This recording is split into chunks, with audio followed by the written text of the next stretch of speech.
오늘은 여러분들과 함께 바울의 삶을 한번 같이 돌아보려고 합니다. 그냥 겉핥기식 말고 바울이 정말 그 마음에 품고 있었던 것이 무엇일까? 그 마음이 그의 삶에 어떠한 능력이 되었을까?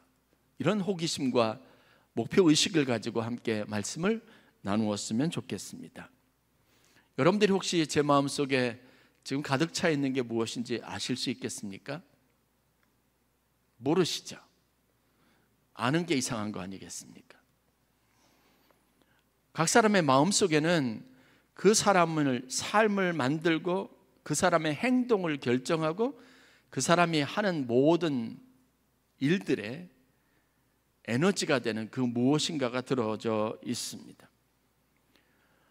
바울의 일생에서 그가 했던 많은 일들을 살펴보면 단순히 피상적으로만 알 수 있는 그것보다도 더 깊은 곳에 바울이 그 마음에 품고 있었던 것이 무엇인지를 엿볼 수가 있습니다. 우리가 대인관계에서 흔히 저지르는 실수가 있습니다. 그것은 뭐냐면 눈에 보이는 것으로 사람을 판단하는 겁니다. 여러분, 그렇지 않습니다.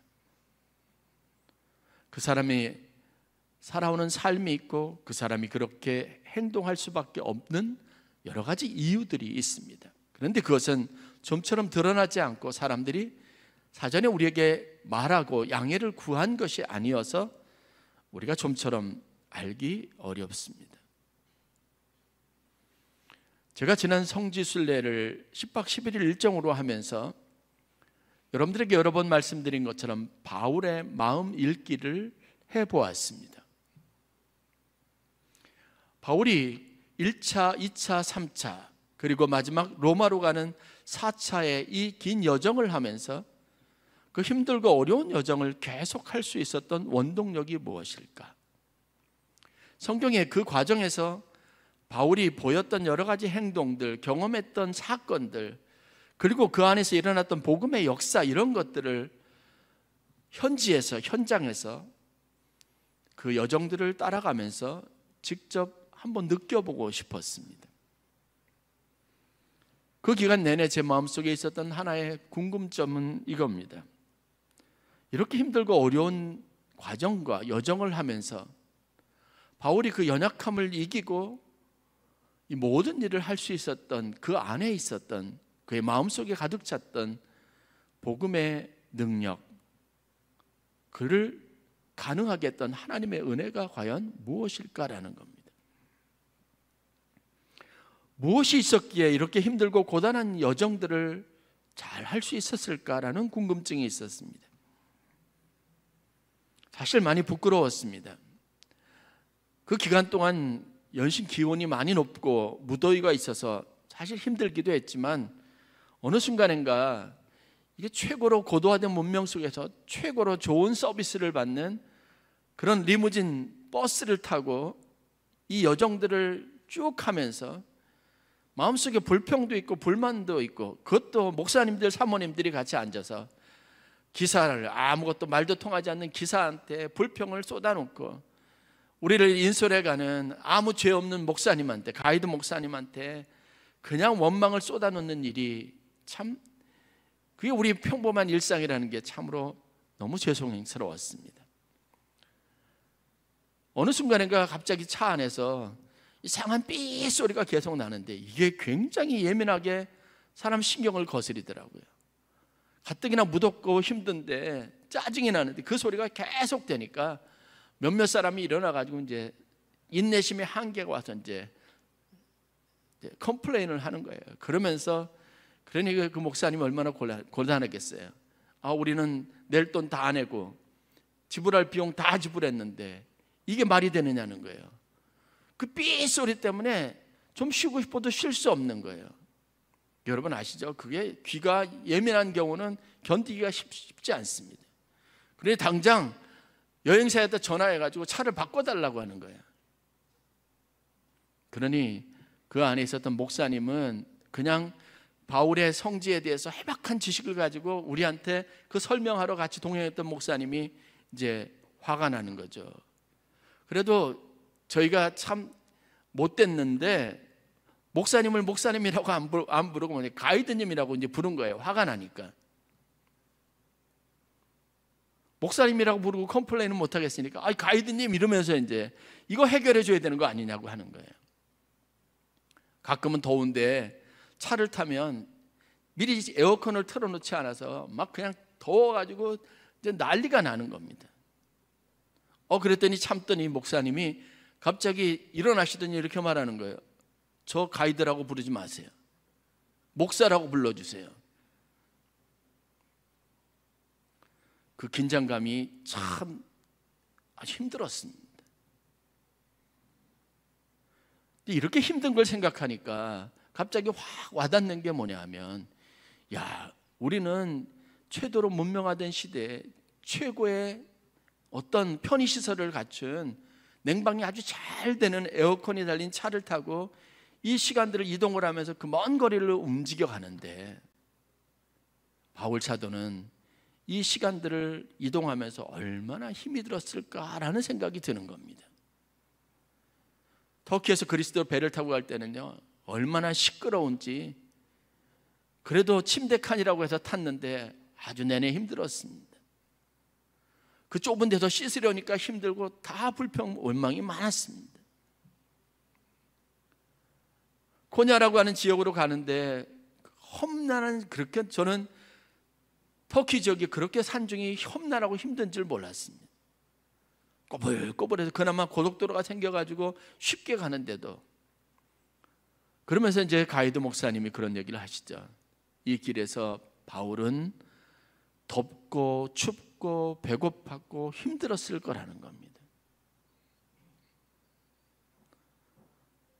막상 그 땅에 가서 그 여정들을 같이 하면서 그 현장에서 그냥 똑같은 조건과 환경 속에서 겪었음직한 고난의 문제도 생각하니까 우리 같았으면 못했을 거라는 생각이 들더라고요. 물론 모든 편의시설에 익숙해져 있어서 우리가 그렇게 더 불평을 하고 있을지 몰라도 이 여정 자체가 쉽지 않은 겁니다. 가다가 중단할 수 있는 이유가 충분했고 그만두고 싶었을 겁니다. 바울은 자신이 고린도 교인들에게 쓴 편지에서 자신이 이 전도, 선교 여행을 진행하면서 당했던 어려움에 대해서 굉장히 절대된 언어를 가지고 표현을 했습니다. 자신이 그 내용들을 살펴보면 바울이 자기가 고난당한 것을 부각시키려고 하는 의도는 없었습니다. 왜냐하면 바울은 혹시나 사람들이 너무 자기가 당한 고난에, 어려움에 주목하게 될까 봐 염려스러운 것이 있었어요. 그렇게 자기가 당한 고난에 대해서 고린도후서 11장 25절부터 27절에 이렇게 표현합니다. 3번 태장으로 맞고 1번 돌로 맞고 3번 파선하고 일주야를 깊은 바다에서 지냈으며 여러 번 여행하면서 강의 위험과 강도의 위험과 동족의 위험과 이방인의 위험과 시내의 위험과 광야의 위험과 바다의 위험과 거짓 형제 중의 위험을 당하고 또 수고하며 애쓰고 여러 번 자지 못하고 줄이며 목마르고 여러 번 굶고 춥고 헐벗었노라. 서술형으로 기록하고 있습니다. 이게 감정과 자기가 당한 고난을 좀 너무 과장하지 않으려고 하는 의도가 잘 보이는 게 그래요. 우리 같았으면 3번 그 딱딱하고 한 번 맞아도 아픈 그 상수리 나무, 그 나무로 만든 태장을 맞았고, 둥그런 돌도 아니고 살에 닿으면, 머리에 닿으면 머리를 찢어지게 하고 살갗을 아프게 할 만한 돌로 맞았다, 이렇게 식으로 표현하지 않았습니다. 절제된 언어로 표현한 겁니다. 굶주렸어도 그냥 굶주리기만 했다고 말합니다. 자지 못해도 어떤 환경 속에서 밤새도록 어떻게 했다는 구체적인 표현이 없었습니다.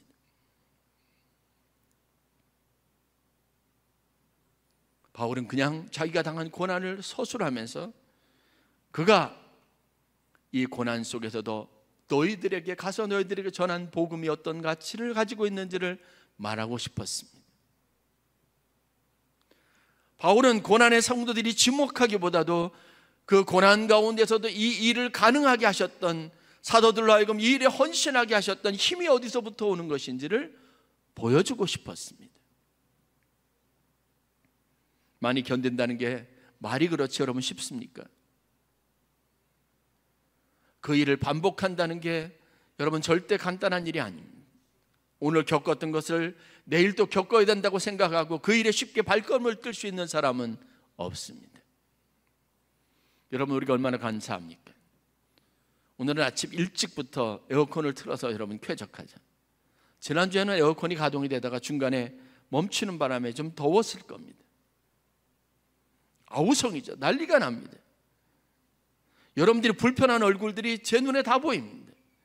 그러면 설교하는 내내 저도 불편합니다. 우리 마음이 간사함이라는 게 여러분 이렇습니다. 바울은 이런 고난을 당한 여러 흔적들을 가지고 그것에 대해 얘기하면서도 왜 이 어려움과 이 고난 속에서 자신이 계속해서 복음을 전하는 사도로 헌신할 수밖에 없었는지 그 이유에 대해서 말하는 것을 주저하지 않았습니다.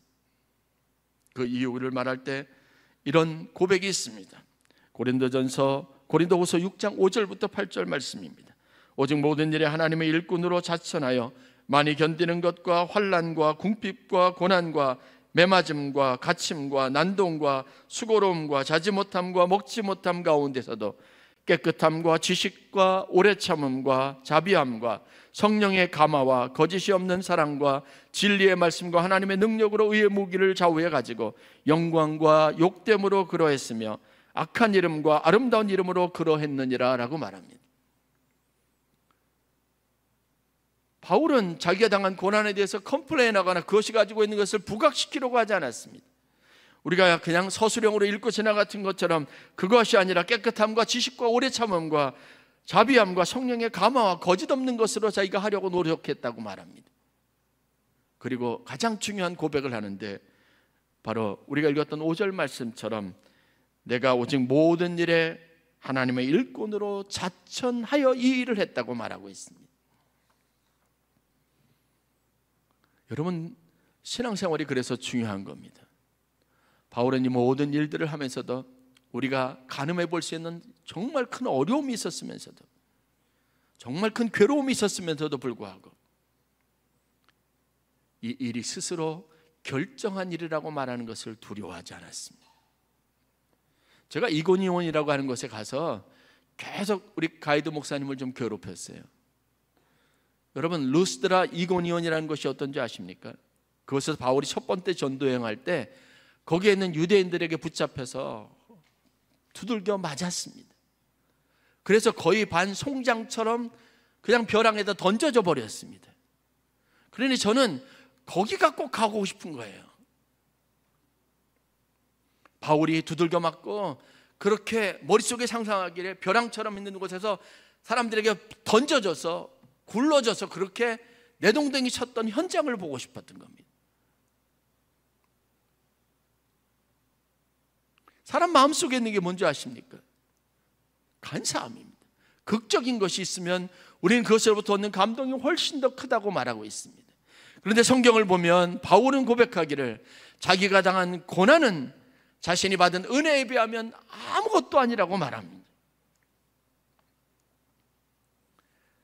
제가 어느 순간인가 성지순례를 하면서 바울의 마음 읽기를 하면서 자꾸 관심을 갖는 게 바울이 얼마나 힘들었을까라는 것에 초점을 계속 맞추고 있다는 것을 깨달았습니다. 여러분, 우리가 신앙생활하면서 극적인 것에 대한 관심을 유독 많이 가지고 있습니다. 그러다 보니까 극적이지 못한 순간에 우리는 믿음의 능력을 잃어버릴 위험성들을 늘 가지고 있습니다.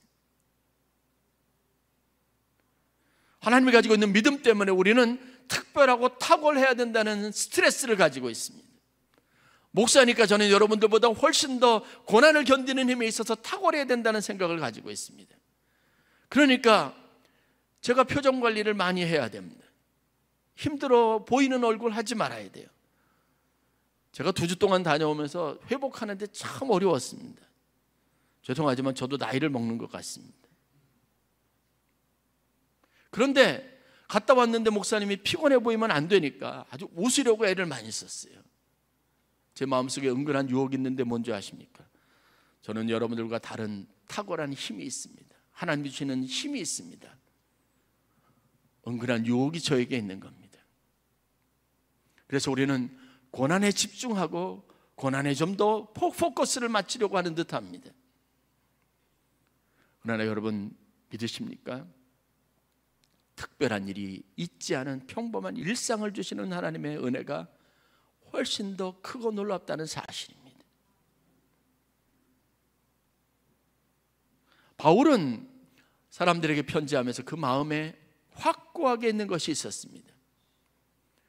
사람들이 보기에 자기는 늘 언제나 아무 저항력, 능력, 힘도 없이 매를 맞는 사람들 같지만, 그리고 잘 견디는 사람처럼 인식됐지만, 그는 그 사실을 주목하기보다 이렇게 고백하기를 좋아했습니다. 나는 아무것도 갖지 않고 무명한 자 같으나 그러나 실상은 모든 것을 가진 사람입니다 라고 말하기를 좋아했습니다. 바울은 성도들에게 편지하면서 자신의 연약한 것에 대해서, 자신이 가지고 있는 어려움에 대해서 부각시키기보다 내 안에 하나님이 얼마나 위대하신지를 말하는 것을 기뻐했습니다.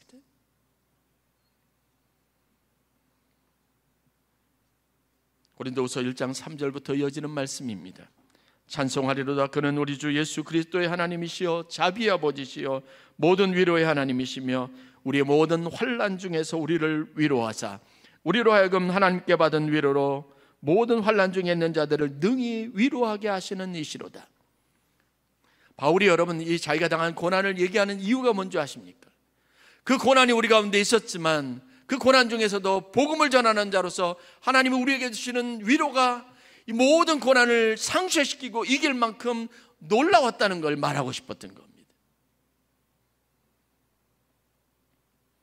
그래서 억울한 감정으로 자기의 서운함을 표현하기보다 하나님이 자비로우심과 은혜와 긍휼과 자비에 대해서 늘 말하는 것을 기뻐했습니다. 그리스도의 고난이 우리에게 넘치는 것 같이 우리가 받는 위로도 그리스도 안에서 넘친다고 말하는 것을 기뻐했습니다.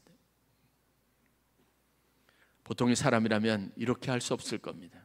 그런데 바울은 그 일에 성공적인 사람이었습니다. 이유가 뭔지 아십니까? 그에게는 우리가 미처 볼 수 없는, 가늠해 볼 수 있는 영적 힘이 있었기 때문에 그렇습니다. 여러분, 우리 마음에 중요한 영적 전쟁이 매일같이 일어나고 있습니다. 바울도 겪었던 영적 전쟁입니다. 그런데 바울은 이 마음에 영적인 관리를 성공적으로 한 사람이었다는 특징을 가지고 있습니다. 그의 마음속에 잘 관리되었던 믿음과 그리고 생각은 과연 무엇일까? 우리가 엿볼 수 있어야 합니다. 바울의 서신서에서 오늘 우리가 읽던 본문에서 분명하게 표현되고 있는 그 고난의 현장에서, 그 어려움 속에서 바울의 마음을 가득 채웠던 것은 과연 무엇일까를 우리가 충분히 읽어낼 수 있어야 합니다. 두 가지 있습니다. 바울이 그랬던 것처럼 우리 마음속에 채워야 할 두 가지. 첫 번째는 바로 예수님의 은혜가 그 마음속에 깊이 새겨져 있었습니다. 다시 말해서 예수가 그의 마음속에 가득해 있었습니다. 여러분의 마음에 예수 그리스도께서 주신 은혜와 사랑이 가득하기를 주의 이름으로 간절히 축원합니다. 여러분, 사람의 힘으로 하면 하는 모든 일이 힘이 들게 되어져 있습니다. 저는 제 삶에서도 그랬고 주위에 있는 많은 사람들의 삶 속에서 보는 예수 그리스도가 그 마음에 계실 때, 그 은혜가 그를 주장할 때 한 사람의 삶이 가질 수 있는 최고의 위대하고 숭고하고 아름다운 모습들을 여러 차례 보았습니다. 굳이 그러지 않아도 되는 일에 자원하고 희생하고 자기가 가지고 있는 기쁨과 감사를 가지고 하나님의 교회를 열심히 섬기는 모습을 보았습니다. 세상의 모든 것을 배설물로 여기고 하나님의 일에 스스로 일꾼으로 자처하고 그리스도의 일이라고 하는, 그리스도의 종이라고 하는 것을 가장 큰 명예로 여기는 사람들의 헌신을 보았습니다. 교회 일에서 여러분 왜 말이 많은 줄 아십니까? 분명하죠. 그 일을 바울처럼 자천하여 하나님이 내게 주신 기쁨과 은혜, 그 은혜에 보답하고자 하는 마음으로 하지 못하는, 그래서 다른 사람이 억지로 시키는 일을 하고자 했던 그 억울한 마음에서 불평이 나오는 겁니다. 저희 교회 섬기시고 봉사하시는 분들을 보면 그 마음에 무엇이 있는지 분명해지는 게 있습니다.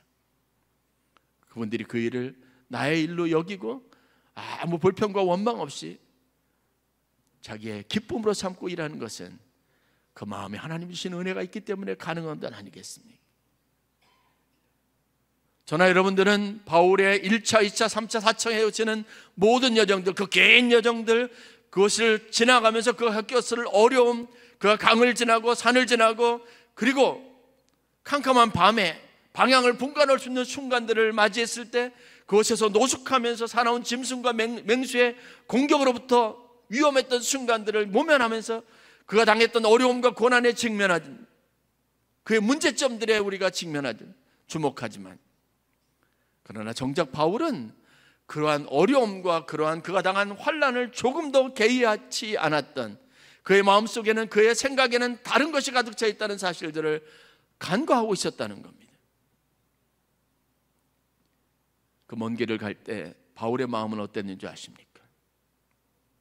내가 받은 은혜가 있어서 이 예수를 전하고 싶은 마음이 가득했었습니다. 그러니 여러분, 그 길이 힘들겠습니까? 고단하다고 여기겠습니까? 인간적이라면 우리는 그렇게 가다가 어려움이 생기면 내가 왜 이 일을 계속해야지라고 수도 없이 반복했을 것입니다. 중단했을 겁니다. 여러분, 우리 그렇지 않습니까? 보람 없으면 관두지 않습니까? 알아주지 않으면 그만두지 않습니까? 내가 한 일에 대한 보응이나 대가가 따르지 않으면 하나님이 계시지 않다고 우리는 쉽게 단정해버리지 않느냐는 겁니다. 포기하지 않느냐는 겁니다. 내가 바라던 시간에 내가 원하던 일이 일어나지 않으면 그만두는 거죠. 그 단순한 인간적인 생각으로 여러분, 도저히 바울이 이 긴 여정, 그 힘들고 어려운 여정을 계속할 수 있었던 비결을 발견할 방법은 없습니다. 그러나 우리가 가늠해 볼 수 있는 것은, 바울의 고백을 통해서 우리가 알 수 있는 것은, 그 일을 하면서도 내가 기뻐했다. 무슨 방도로 하든 어떤 식으로 하든 전해지는 것은 예수 그리스도니 내가 이를 두고 기뻐하노라고 18절에 고백했던 것처럼 그의 마음을 가득 채웠던 것은 예수 그리스도의 은혜입니다. 내 안에 있는 예수를 전하고 싶었던 마음입니다.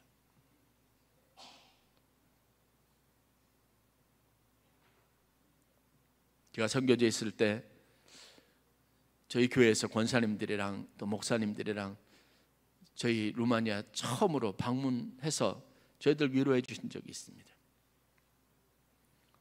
그때 제가 깜짝 놀란 것은요, 저희 주겠다고 그 짐값을 더 지불하고 거기에다 된장도 그냥 조금 요만한 된장이 아니라 된장을 집에서 담근 된장을요 이만한 라겐나 큰 통에다, 제일 큰 통에다 담아갖고 그게 무게가 나가니까 보내는 짐에 비용이 많이 드니까요 그거를 배낭에다 짊어지고 오신 거예요.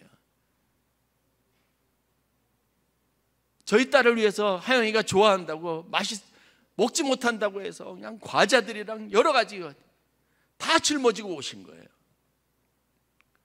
여러분, 그 마음이 있으면, 상대를 생각하는 마음이 있으면, 그 사람을 사랑하는 마음이 있으면 내가 힘든 거 힘들지 않게 되어져 있습니다. 우리는 바울을 고난의 종이라고 말하지만 정말 바울이 그랬을까요? 그랬다면 이 여정 못했을 겁니다. 바울은 주와 함께 가는 길이 즐겁고 기뻤습니다. 우리 마음속에, 우리의 신앙 안에 혹시 예수 그리스도가 혹시 여기에 빈 공간을 만들고 있는 것은 아닌가 깊이 생각해 보아야 합니다. 바울의 고난을 이해할 수 있는 유일한 단서는 그가 그의 마음속에 예수를 담고 있었기 때문이라는 것을 분명하게 기억하는 저와 여러분들이 되실 수 있기를 주의 이름으로 간절히 축원합니다. 그래서 여러분, 인생의 고난을 고난으로 여기지 않을 비결을 우리가 가져야 합니다. 그것이 바로 예수 그리스도입니다. 그분이 우리를 위해서 주셨던 사랑을 여러분의 마음에 채우시기를 주의 이름으로 간절히 축원합니다. 만약에 바울이 다메섹으로 내려가면서 그를 설득할 수 있었던 설교자를 만나거나 좋은 스승을 만났다면 그가 이런 복음 전도자로서 헌신하는 사명 선교사가 되지 않았을 겁니다. 우리가 아는 것처럼 그가 만난 것은 예수 그리스도입니다. 그 예수 그리스도와의 만남이 그를 변화시켰다는 겁니다. 간과할 수 없는 분명한 한 가지 사실. 여러분도 그렇지만 여러분의 자녀들도 마찬가지입니다. 누군가의 변화를 간절히 원한다면 여러분들 마음속에 첫 번째로 떠오르는 것이 있어야 합니다. 그 사람이 예수를 만나면 된다는 확신이 있기를 간절히 축원합니다. 여러분 그렇지 않습니까? 제가 성도를 보면 안타까운 마음으로 항상 기도하는 게 뭔지 아십니까? 한 번만이라도 예수를 만나면 좋겠다는 바람입니다. 여러분의 자녀들을 위해서, 누군가 여러분의 형제를 위해서 여러분들이 그토록 간절하게 하나님 앞에 소원을 가지고 기도하는 게 있지 않습니까?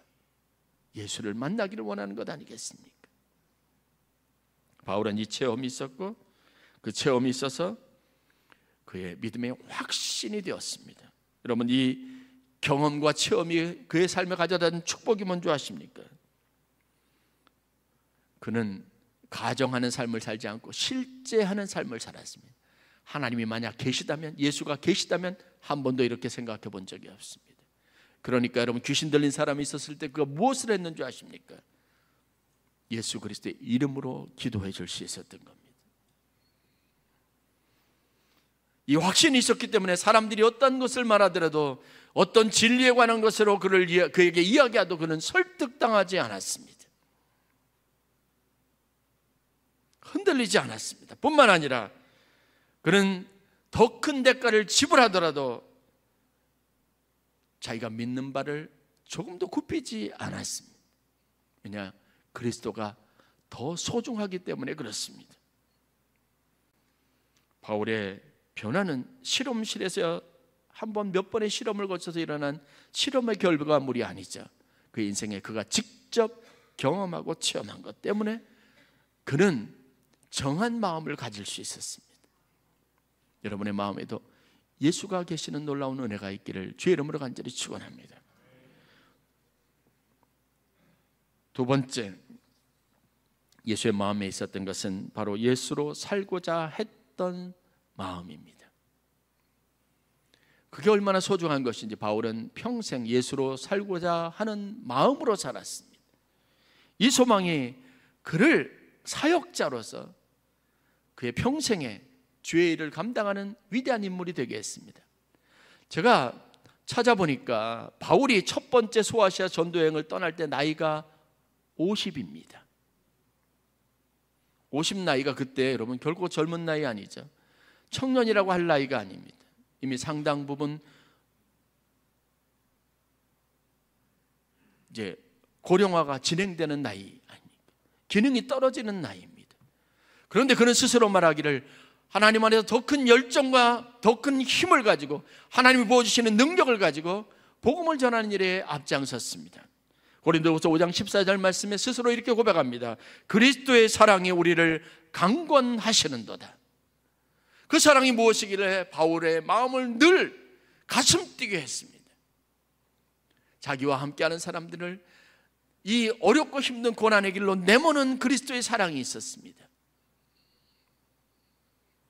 여러분들도 그런 믿음의 사람이 되시기를 간절히 축원합니다. 사도행전을 보면 성령의 사건을, 요엘서에 있었던 예언 말씀을 가지고 인용하면서 당시의 사건을 묘사했던 것이 있습니까? 너희 늙은이가 꿈을 꾸고 젊은이가 이상을 본다는 겁니다. 성령 안에 있는 사람은, 그리스도 안에 있는 사람은, 그 마음에 예수 그리스도를 담고 예수 그리스도의 마음으로 살기를 원하는 사람에게는 하나님이 주시는 능력이 있습니다. 열정이 있습니다. 여러분 브레이크트루라고 하는 영어 표현이 있습니다. 굉장히 강력한 말씀, 메시지 그리고 표현입니다. 어떠한 일이라도 그것을 뚫어내는, 그것을 뚫고 가는 힘이 있습니다. 터키 소아시아 지역에서 바울의 고난을 묵상했던 제가 이 마음의 변화를 겪고 난 다음에 그 다음에 하나님이 주신 마음으로 묵상했던 것이 있었는데, 바로 그가 사람을 만나기를 얼마나 소망했으며 가는 곳마다 복음을 전하기 위해서 어떤 기다림과 설렘을 가졌는지를 새롭게 묵상하면서 나머지 일정들을 보냈습니다. 그렇게 방문했던 빌립보, 그곳에서 저랑 저희 사모가 둘이 흥분해서 사진 찍느라고 정신없었어요. 루디아를 만났던 그 빨래터 그 현장을 가면서 너무 마음에 감격했습니다. 거기서 이 사람들을 만날 때 그의 마음속에 있었던 게 무엇일까 묵상하면서 깊은 은혜가 되었습니다. 여러분, 바울의 인생을 통해서 우리가 알아야 되는 것은 고달픔, 힘든 것, 고난이 아니에요. 예수의 마음을 가지고 그가 전하고 싶었던 설레임, 소망이 우리가 1, 2, 3차, 4차에 거친 긴 전도 여행 기간 동안 그의 마음을 사로잡고 있었던 것임을 분명하게 깨닫는 은혜가 있어야 될 줄로 믿습니다. 여러분, 성경에 말하지 않습니까? 그가 풍랑을 만났습니다. 유라굴로를 만났습니다. 그의 마음속에는 다른 사람은 다 죽음의 절망 속에서 물에 빠져서 죽자, 이 의기투합이 일어나는 그 순간에 바울의 마음에 가득 찼던 것은 무엇인지 아십니까? 그의 마음속의 뇌리를 채웠던 게 무엇인지 아십니까? 내가 가이사 앞에 서야 하겠다고 말씀하신 하나님의 말씀입니다. 재판받으러 가는 바울의 마음속에 가이사에게 전할 복음이, 그에게 전할 예수에 대한 말이 여러분 그의 마음속을, 뇌리를 가득 채웠다는 걸 묵상해낼 수 있어야 합니다. 우리가 반드시 육지에 닿을 것이다, 한 섬에 닿을 것이다. 그가 풍랑 속에서 묵상했던 하나님의 은혜고 그의 마음을 사로잡았던 예수 그리스도의 심장입니다. 그리고 오늘 우리가 하나님 앞에 구해야 될 마음이기도 합니다. 로마서 7장 22절 23절 말씀, 나는 속사람으로는 하나님의 법을 즐거워하나 내 지체에는 다른 법이 있어서 내 마음의 법과 싸웁니다. 그러다가 지치고 낙심하기를 반복적으로 합니다. 오, 나는 곤고한 사람입니다 고백합니다. 바울 역시 약한 사람이었습니다. 그러나 그는 자기의 마음을 튜닝하는데, 조율하는데 탁월했던 사람입니다. 왠지 아십니까? 그 마음에 주님이 계셨기 때문에 그렇습니다. 여러분, 그리스도인으로서 우리가 우리 마음을 조율하는 일이 중요합니다. 그래서 바울은 항상 그리스도께서 내 마음에 계시게 하옵고, 그것을 유일한 소원이와 마음의 기도의 제목으로 삼았습니다. 오늘 여러분들을 고단하게 하는 것, 여러분이 사는 삶의 모든 과정들을 피곤하고 힘든 과정이라고 무겁게 여러분의 어깨를 눌러대는 모든 문제들이 있다면 해결 방법이 있습니다. 여러분의 마음에 주가 계시게 하는 겁니다. 바울은 나는 날마다 죽노라라고 자신의 사망을 선고했습니다. 그런데 그 사망이 다가옵니다. 그리고 그 마음에 주가 계시게 하옵고라고 말했습니다. 나는 죽고 내 연약한 자아가 죽고 내 안에 예수께서 살아가시는 것을 삶의 유일한 목표로, 희망으로 삼고 그 방법 안에서 여러분 탁월한 선교사로서의 삶을 살아냈던 사람입니다. 그러면 무엇이냐? 거칠애로 하나 참으로 하나 무슨 방도라든지 전파되는 것은 그리스도니 이로써 나는 기뻐하고 기뻐하노라. 바울이 오늘 빌립보 교인들에게 썼던 1장 18절의 고백입니다. 자기는 무슨 방법으로 하든 내 안에서 그리스도께서 증거될 것이라, 그것 때문에 기뻤다라고 고백하고 있습니다. 고린도전서 15장 32절 말씀, 내가 사람의 방법으로 에베소에서 맹수와 더불어 싸웠다면 내게 무슨 유익이 있으리요라고 고백했습니다. 그가 에베소 교회에 있었을 때 많은 사람들이 자기를 공격했습니다. 여러분들이 아는 것처럼 그래가지고 자기가 끌려갔습니다. 바울은 표현하기를 그들이 사나운 맹수와 같았다고 말한 겁니다. 그런데 무엇이라고 말합니까? 그들과 더불어 싸우지 않았다라고 말합니다. 내가 그렇게 인간적으로 싸웠다면 아무 유익이 없을 것이라고 고백합니다. 여러분, 이제는 우리가 싸우는 것에 세상적인 싸움이 아니라 영적 싸움을 해야 합니다. 그 영적 싸움의 최고는 내 마음에 바울의 마음처럼 예수로 채우고 내 마음에 예수처럼 살고 싶은 소망으로 넘쳐나게 하는 이 일에 우리가 잘 훈련되어 있어야 될 줄로 믿습니다. 바울의 마음에서 일구셨던 이 두 가지가 여러분의 마음속에도 발견되고, 바울의 겉면처럼 너희 안에 이 마음을 품으라 곧 그리스도 예수의 마음이라는 이 말씀처럼 여러분들이 하나님의 마음으로 다시 채워지는 귀한 은혜가 있기를 주의 이름으로 간절히 축원합니다. 기도하겠습니다.